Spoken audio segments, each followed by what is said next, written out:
welcome back to the Dadcast. We got some news to cover today. It's a kind of a short news week. It's the holiday week. Not a lot of news coming out. Well, I should say holiday week here in the States. Thanksgiving is Thursday, so 2 days away from recording, a day away from this going live. So happy Thanksgiving to everyone in the States, and happy Thanksgiving if you're not in the States. It's a fun holiday where we eat turkey and we're thankful for things, and we eat turkey and ham and things like that. But yeah, so a couple quick items to cover on this brief pre-Thanksgiving news podcast brief is the first up is a lot of rumors are swirling now, and I called it first, that the successor to the Nintendo Switch, what everyone's dubbed the Switch 2, will be announced sometime in January. Now my prediction is the 16th because they tend to do directs on Thursdays. That's a Thursday, so that's just my guess on it. And then also it will be available in March.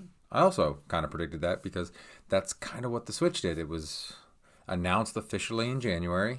Pre-orders went live. This was pre-COVID, so I did something dumb. I was sick with strep throat, and literally my doctor's office was across the street from a GameStop. So I just went from the doctor to GameStop to pre-order my Switch, and then to the pharmacy to get my prescription filled to battle the strep throat. So that was pre-COVID days. I don't do that kind of shit anymore because not cool to get other people sick. And I didn't really want to get anybody sick, but I wanted to Switch on launch since I was going to Japan like a few weeks later, and I wanted that for the 13-hour flight to Japan. So I got a little selfish there, but yeah.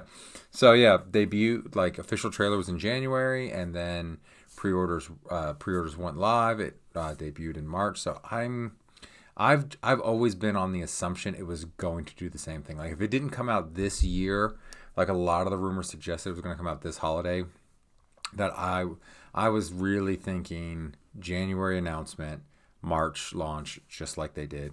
And Nintendo tend to shoot for like a springtime launch generally with their consoles. So I mean, it only makes sense.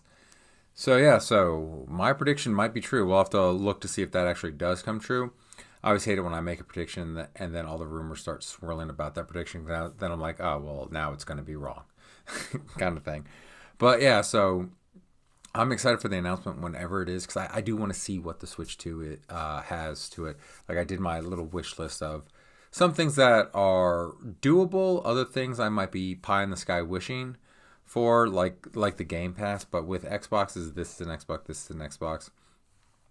And since they've been playing nice with Nintendo lately, I do honestly think that Game Pass on the Switch successor is not that far-fetched. I really do think that it's possible. Not saying it's going to happen, but I do think it's possible. And I can guarantee if they haven't started talking about it yet, Microsoft has probably reached out to Nintendo about that. Because Microsoft has expressed getting into the handheld market.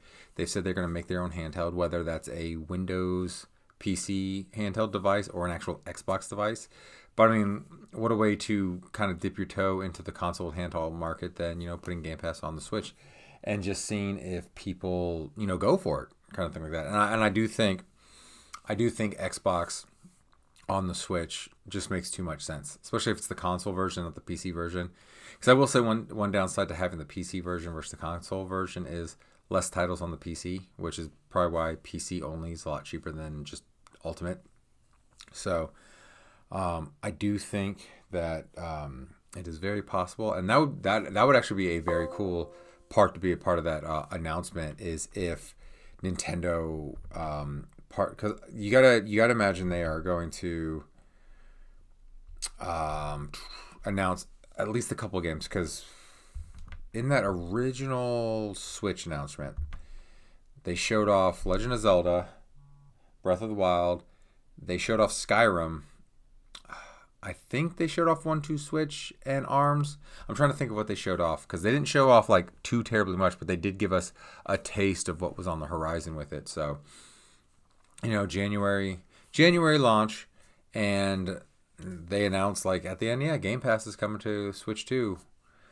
I would imagine, I don't know if it'd be, I kind of wonder how Microsoft, if they did that, would charge for it. If it'd be a completely separate subscription, on the Switch, or if you have Game Pass Ultimate, it would be included in that. But I do think like it makes too much business sense for Microsoft to do something like that, given they've kind of stalled with memberships for Xbox Live, and so you get it out on the Switch successor. And I guarantee a lot of people who have a Switch now, or if it's very similar, which is what it seems to be, will be upgrading.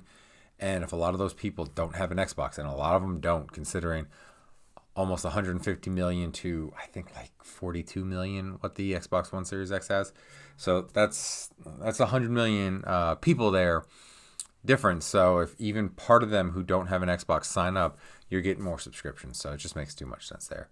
But yeah, so that's the rumor for the Switch successor announcement coming in the new year. I would say mid new year. Like I said, I'm holding to the 16th, and then a March release. And if they follow the Switch's release schedule, it'll probably be sometime mid March. So what is it? Let's check the calendar. Let me see if I can. No, wait, my calendar's right here. Let's see if we can lock down. Oops, wrong way. Let's lock down the Switch release if it's going to be in March.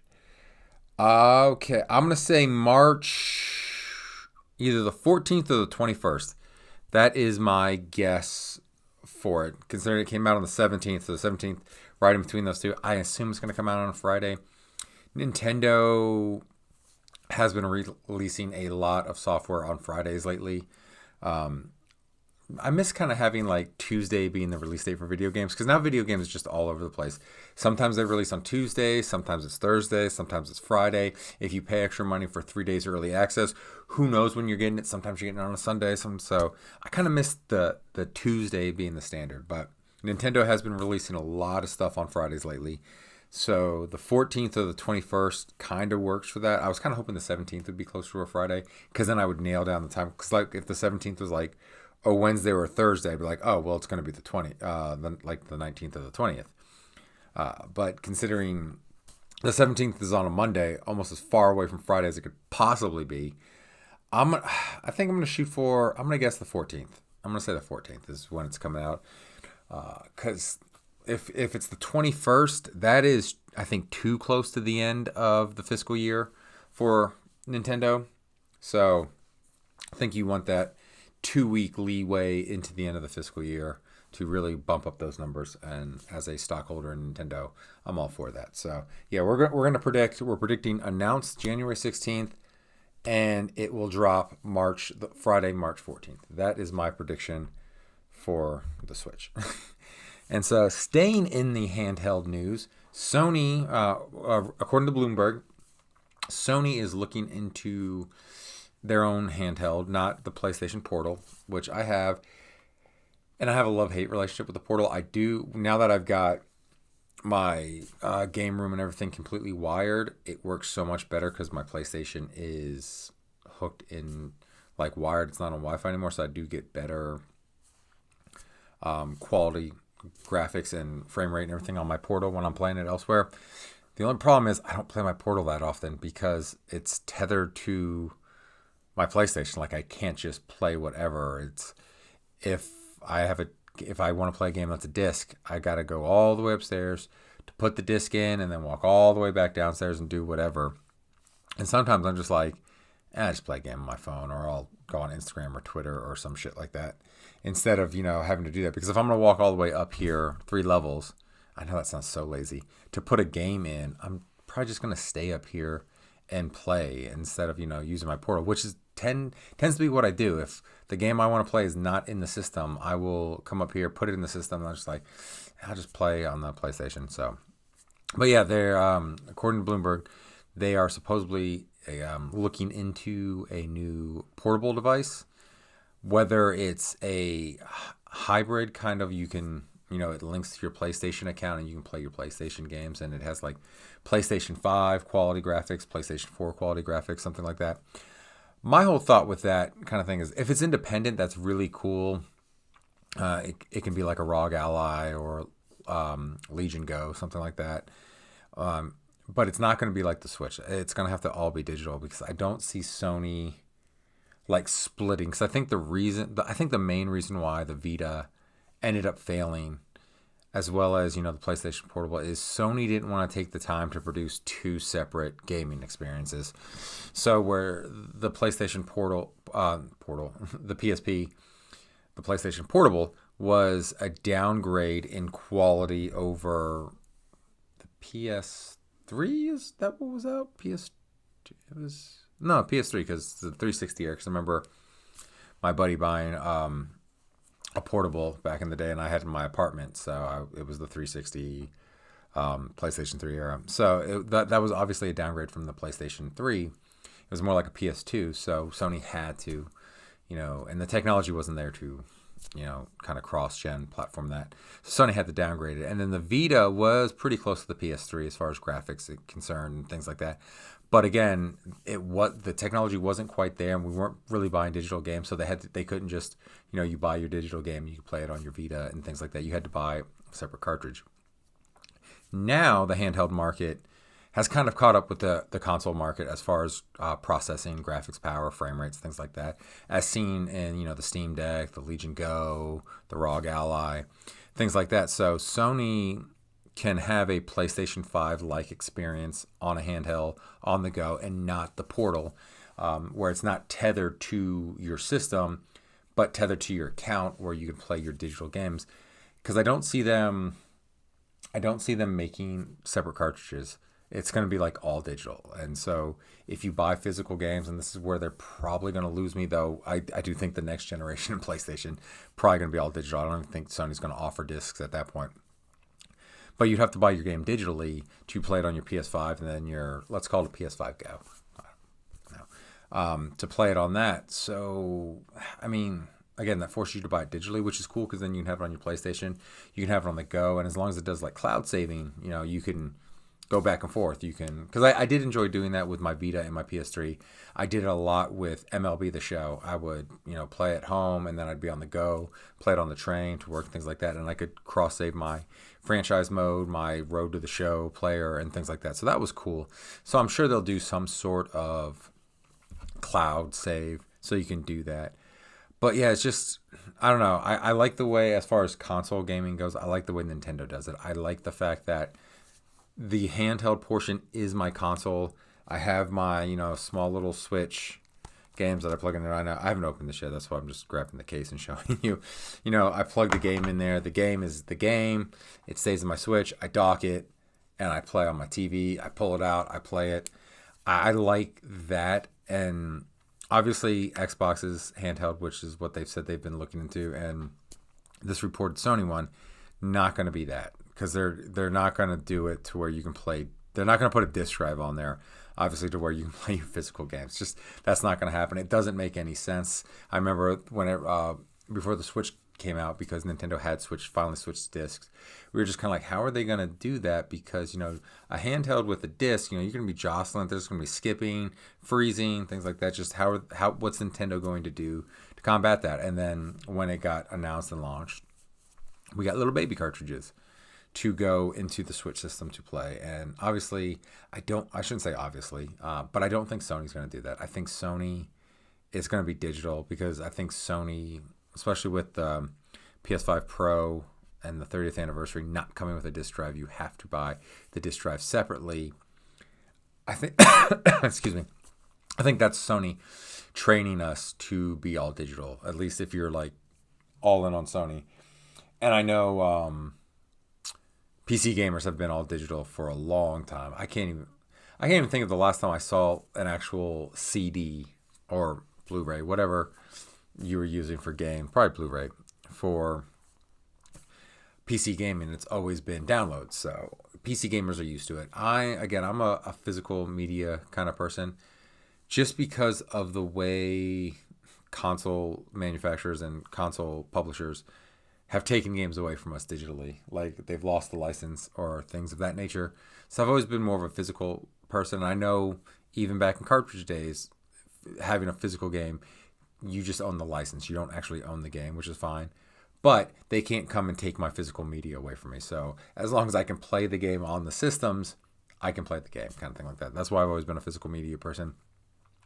Same with movies I really like. I know pretty much everything you can stream these days, but you do get better picture quality when you're playing it from a disc. So I've always been, if I really like a movie, I'll buy the 4K Blu-ray of that movie to watch on my Xbox, on my PlayStation, because those are my 4K Blu-ray players. That's the one thing nice about being a gamer is we don't have to buy separate media players. Our systems play the latest, greatest media, which is always nice. So yeah, so that's always been kind of me. So if Sony, and I've already said this before on the podcast, that I don't plan on buying the next Xbox. I don't plan on buying the next PlayStation. I think, which is why I got the Legion Go. I've dipped my toe in the PC market, and I think that will be for non-Nintendo stuff. That will be my gaming going forward, because with Game Pass, it all releases, on the PC, pretty much the same as Xbox. There are slight differences, but not a lot of differences. And then Sony games, 6 months to a year later, they come out on the PC. So in the end, instead of paying probably $700 for the next Sony thing, $600 to $700 for the next Xbox thing, and having two consoles, I'll buy a PC, and then I can just continue to upgrade that PC, and I don't have to worry about buying all new hardware. You just buy bits and pieces along the way to upgrade it. So that's kind of what I'm planning on doing.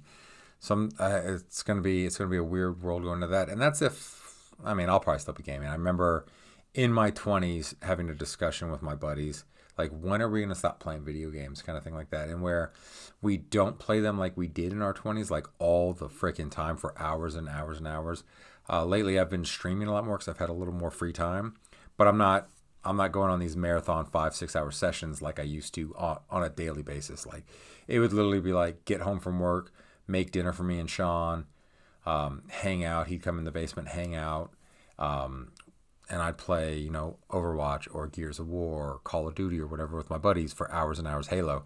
And he'd play too. It'd be so funny. Kind of a side note, we're getting off track here, but one time I was playing Halo with a bunch of friends of mine. We had our own private server and everything like that. And Sean asked to play, so I just let him play, and he just followed my buddy Keish around the entire map and just kept shotgunning him to death. And Sean wasn't wearing the headset, and I didn't have it on because it was still connected to the controller. I put it on, and Keish is yelling at me why I kept following him and killing him. I was like, dude, that wasn't me. That was Sean. And Sean was like 5 or 6 at the time, so he wasn't even, like a teenager who was good at video games. He was just following an adult around and just shooting him, and then that just got a big laugh from the group. But yeah, it was like a conversation my buddies and I had in our 20s about how long we were going to be playing video games for, and we thought by our mid-30s we'd be done. But here we are in our 40s, and we're still playing games. Not like we used to, but we did.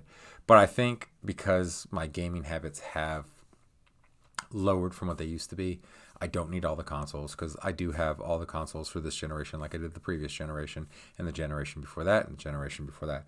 But I find myself playing my PlayStation a lot less, and that's partly because Game Pass, I feel, is one of the best values in gaming, and I can just get a bunch of games. Like, if you add up Game Pass, I've done the math. I think if you play 3 to 4 day one games that you were intending on buying anyways, or could have bought, that it pays for itself right there. And on top of that, like, I've started going back to games that I did not play when they originally came out.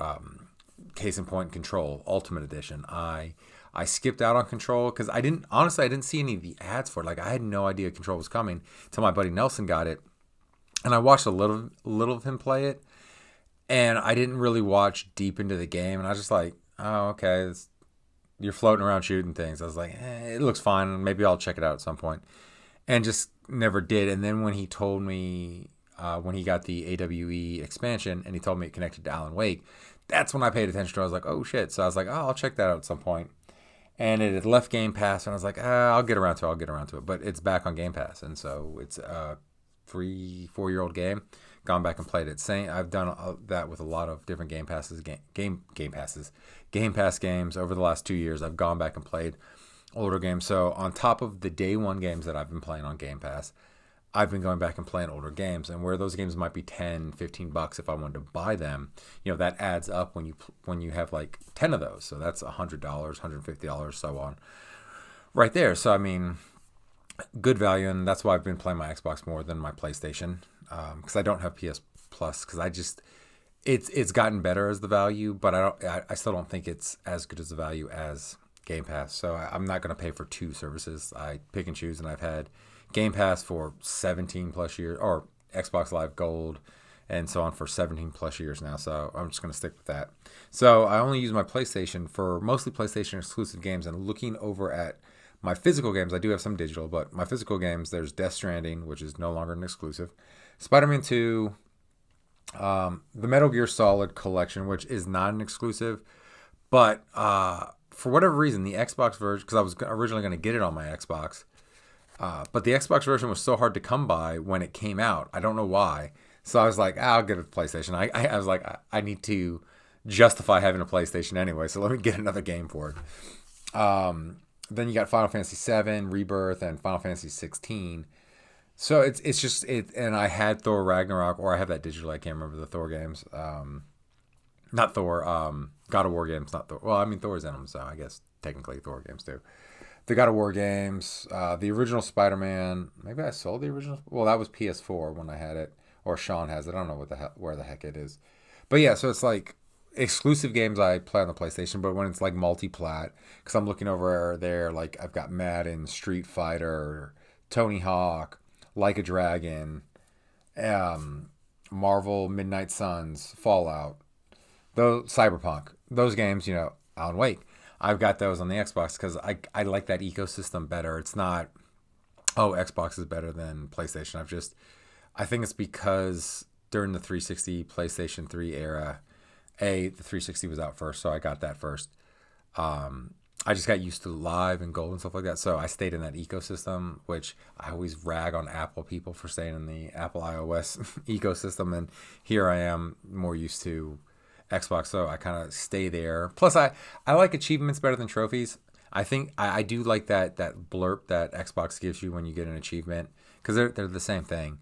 But I don't know. The achievements I like better than the trophy system, and it's a preference that there's really no reason. I think it's because achievements were first before Sony did the trophies. So again, something I was more used to off the bat. But we did get off the rails here. I'm not even sure what I was talking about. I was talking about gaming and being older and gaming and switching to PC gaming. But yeah, when this PlayStation portable PS5, whatever it is, comes out, which Sony's already said it's going to be a couple years. Like, I would say the end of 2026 at the earliest. I'm thinking, because they said a few years, so I'm thinking 3 years at least. So 2027 and 2028. By then, we're probably looking at a PS6 coming out, which it better be that stupid orb that we saw during the PlayStation 2 commercials era. That was fun. I'm pretty sure that was PS6, I think, is what that was supposed to be, this futuristic PlayStation system. But yeah, like at that point, I'm probably going to be out of console, so it's just not something I'm going to buy. I'll have my portable Legion Go. I'll have my Switch 2. That'll be my portable gaming. That'll be mostly my gaming at that point. I'm going to stick around with the Xbox until the Series X is obsolete, and kind of the way Xbox handled going in from the Xbox One PS4 generation to the Series X PS5 generation. Xbox handled the cross-gen platforming a lot better than Sony did. So I think my Series X will be less obsolete than my PS5 down the road once we get into that next generation. But like I said, I'm moving towards PC at that point. It would take a lot, like something really tantalizing for me to go to a PS6 or Xbox Series, whatever the hell they're going to call their next generation. Really wish they would have stuck with, like, everyone. We had the Xbox 360, which is fine. You go from Xbox to Xbox 360. It's numbers. We like that. Why they didn't do 720, I don't know. Just, that's what everyone wanted to be. I remember Real Steel, the robot boxing movie with Wolverine, Hugh Jackman in it. There was even like a fake, because it takes place in the future, or at least the future then. It might still be the future, or it could be the past now. I don't know how that works anymore with movies. But it said Xbox 720 in one of the adverts on the top. So everyone thought that's what the next Xbox would be called. But no, they called it the Xbox One, because they wanted it to be the one media thing in your room, because it controlled TV and everything like that. But yeah, that didn't work out too well. Now we have stupid naming things for the Xbox. So it's hard to figure out. But I like the idea of Sony getting into the portable market again, but also at the same time, Sony has teased this all before with the portable market. Like, I didn't get a PSP. My buddy did. He got burned on that. I got a Vita, got burned on that kind of thing. So if Sony does it, I hope they like go headlong into it, because it's just kind of with their non-PlayStation, like their non-PlayStation consoles. When it comes to video games, they just always kind of dip a toe, and that's about it. Because the PSP was probably their, one they supported the longest, but they had the PSP, then PSP Go, which was all digital. Sony trying to do that to us way early on. Then we got the Vita, which, I mean, you're going to have to fact check this, but I'm pretty sure the Vita, even though it sold well, I think it was more short-lived than the PSP. I don't think it lasted as long, or at least not in the zeitgeist. Like, it might have lasted for a while, but I want to say within that first 2-year period, people just didn't care about the PS Vita anymore. I think it had a lot to do with the proprietary nature of the memory cards and things like that for Sony. But yeah, and then they had the PlayStation VR, which they were big about when it came out, and then they kind of quietly quit supporting. And then we got the PSVR 2, which they were big about at first, and they're still supporting, but there's been price cuts, and you just don't hear anything coming out for it anymore. So yeah, so I'm always a bit wary when Sony's deviating from, the core PlayStation brand, when they're kind of doing these offshoots. It's one of those, all right, well, how long are you going to be supporting this? Like, if I invest this amount of money and I think a portable PlayStation 5, PlayStation 6, whatever it's going to be, I think it's going to be pushing $600-$700. So that's going to be a big investment, especially if you buy a PS5, PS6. You've already invested at least $500 in your PS5. If it's around the PS6 era, it's probably going to be $600-$700 more. So you're looking at, close to $1,500 possibly for a PS6 and the portable version. So it's like, are you really going to support this, Sony? Is it going to run on the same OS? So you kind of have to support it in a sense. So any updates you do to my PS6 will come to my portable PS6 or whatever it's called, things like that. So that's where when Sony does these offshoot things, I'm always kind of like, it's like, you burned me on the Vita, so I'm not really going to do any portable things with you for a while, but you didn't really do anything after that. And I will say, I don't feel burned on the PSVR, because I got that heavily discounted for a holiday bundle. I want to say I paid $99.99 for it, and I got that and several games in that bundle for like $150, something pretty cheap. And I had some fun with it. I'm not a big VR guy. That was my dipping the toe into maybe something bigger VR. But my son did, and his friends did. So I definitely feel I at least got the $150 value out of that system. So I don't feel too burned on that. But I'm sure early adopters of it felt burned. And I'm sure a lot of early adopters for the PS2 VR or PSVR 2, whatever it's called, I think they feel burned. So if Sony does do a portable PlayStation in the next few years, I'll probably wait for a price cut, even if I even get it. It will all depend on how it works and things like that. And what I hope they do, especially if it is connected to the PS5, because it's one of those things like, we don't really know when this generation is going to end, only because we've talked about this before on the podcast.